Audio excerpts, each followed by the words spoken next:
What's going on, you guys? Nick here with Nick Strength and Power. I've got a couple of interesting stories for you guys today. The first story that I've got for you guys today, the latest updates from William Bonac with his coach, from his coach, Boss of Outlaw, who's had a hell of a 2024 so far, with his client, Wesley Vissers, winning back-to-back Arnold Classic Physique titles. He also coached Martin Fitzwater, who looked fantastic and won the Detroit Pro. He also coaches Urs Kalecinski.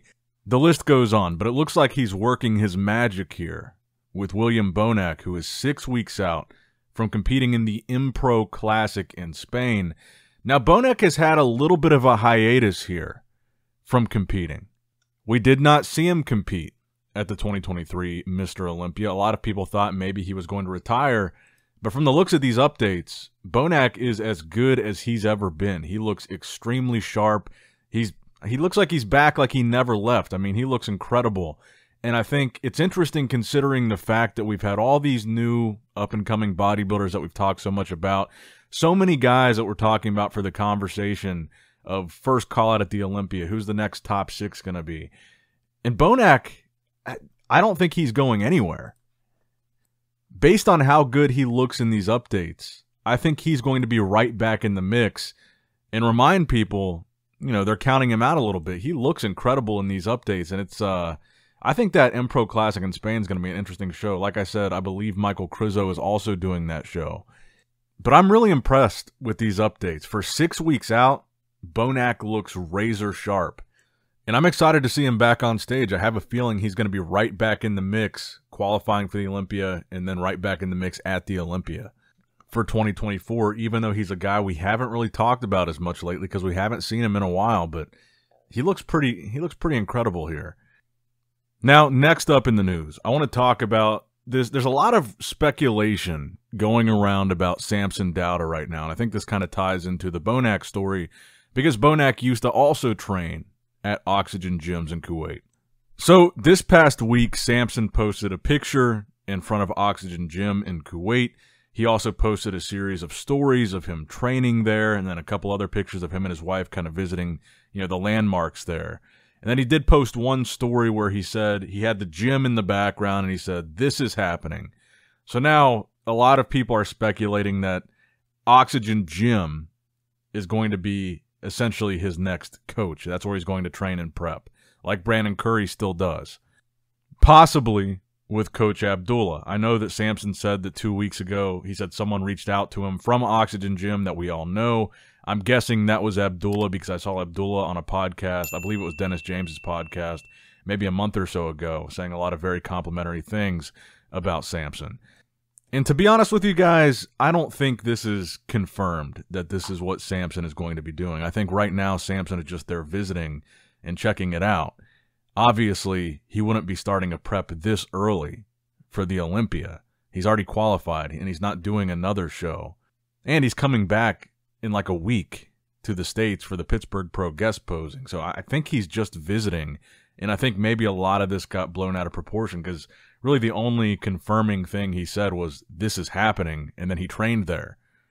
So I really don't think this is a locked-in thing where this is what Samson is doing.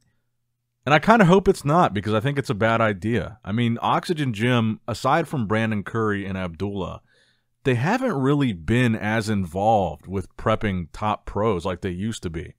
I mean, obviously they used to have Big Ramy, they used to have Rolly Winkler, they did great things with them. They also had, I think they might still have Ahmad Ashkenani, the 212 guy. They had Patrick Johnson. And then famously, they had Regan Grimes, and Regan Grimes came back and he kind of criticized them for how hard they were pushing size and really forcing him to put on weight and how unhealthy he felt it was, and he thought he was pushing himself too far, etc. And now all those guys that they had are no longer with them. They left. Again, with the exception of Brandon Curry and Abdullah. So it seems like they're not as big in that game as they used to be. And when they were big in the game of coaching bodybuilders, it seemed like their specialty was more so putting on size on these guys, Big Ramy being the most famous example of that. Rolly Winkler, at his freakiest ever, was when he was at Oxygen Gym.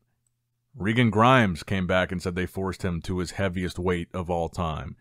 Even Brandon Curry, I think the big transformation with Brandon was they put a lot of size on him, and particularly they were trying to put size on his lower body. But while he was there, his transformation was kind of a transformation of he got a lot bigger.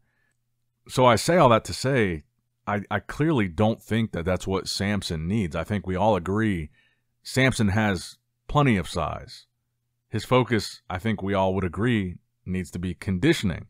And I would say that Oxygen Gym, while they've shown a great track record of transforming bodybuilders, getting them bigger, I don't think they've established a great track record of bringing in guys tip-top condition, even with Brandon Curry. Brandon's not necessarily known for crazy peeled conditioning. And that's what Samson really needs. So I kind of feel like he's just there visiting, and I kind of feel like he knows that that's not the right place for him. You've also got to consider, I mean, his wife is supposedly a big part of his training and his prep. And we know that over there, women, I don't even think they're allowed in the gym as far as being able to train. I don't know. I'm curious to hear what you guys think about this in the comments below, because I'm very hesitant to say that this means that Samson is going to be training at Oxygen Gym for his Olympia prep. Obviously, this isn't the beginning of that prep. I think he's just visiting.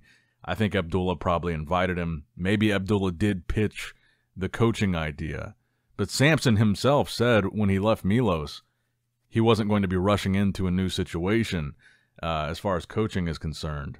And this would be quite the rush into a new coaching situation to jump into a decision like this where he would have to move, essentially, and live there for the duration of his prep in a completely different country with completely different culture.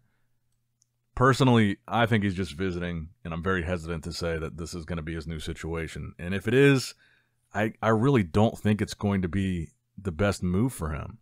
And if you look at it realistically, if you go back to the big Ramy example, all those years that Ramy was at Oxygen Gym, and he was their like superstar, he was probably their most famous bodybuilder by far. Those were the years where everybody was saying the same thing about Ramy as they're saying about Samson now.